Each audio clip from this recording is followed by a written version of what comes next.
it's looking like you're going to run out of cash in the coming months, then you've only really got two options. The first is to limit cash going out of the business, and the second is to increase the amount of cash coming in.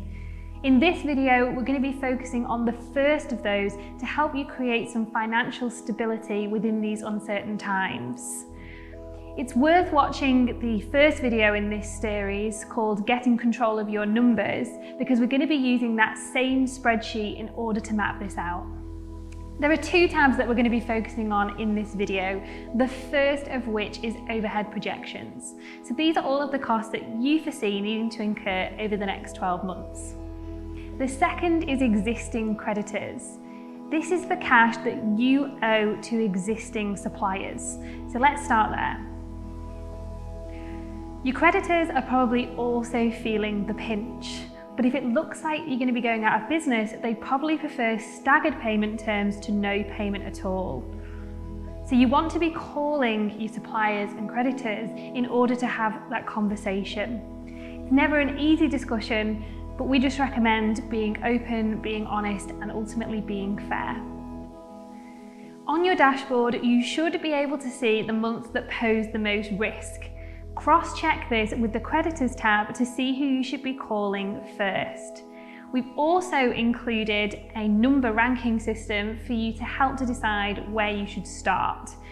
To frame that conversation, you also want to be thinking about the financial value, how important that supplier is in your long-term supply chain, and also the relationship that you hold with them.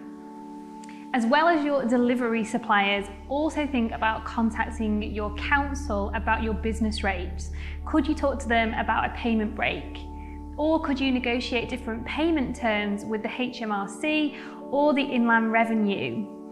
You want to be asking them about corporation tax, VAT, NI, explore all of those options. See if you've got any direct debits set up that you might be able to change. Plus, can they help you accelerate any existing R&D claims that you may have? Once you've exhausted your supplier list, you can start to think about overhead projections. Think about your pensions. Are you contributing more than is necessary, and can that be reduced? Then think about rent and service charge. Check the length of your lease and see if you can sublet your property. If you're in a co-working space and you're capable of working from home, can you temporarily cancel your contract while cash is tight and spin that up at a later date? And then think about travel or subscriptions to content and software. Are these things that you can live without? Because often they're quick wins that can generate cash quickly. Sadly, we can't talk about cost reduction without considering staff. In some drastic cases, it may be necessary to consider reducing headcount. It's never an easy decision to take, but as a company director, your number one priority is the health of the company. And by reducing a portion of roles, you may save the entire team long term. But redundancy isn't the only option to consider. You can also explore reduced working weeks or hours, loaning that resource out to other businesses and organisations, and asking staff to take annual leave or unpaid sabbaticals. If the economy is stalled, then it's likely that when it begins to stabilise, you'll get very busy. So you don't want lots of accrued annual leave on your books, so do encourage staff to take it now.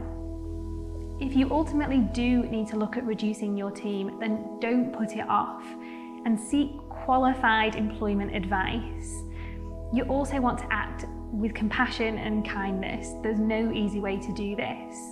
One of the biggest ways that you can help your team in that position is by offering employment advice to help them find their next role.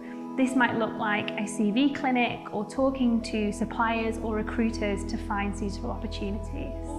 So taking all of this on board, model out the different scenarios until you're confident in how the business is going to navigate the challenging season ahead.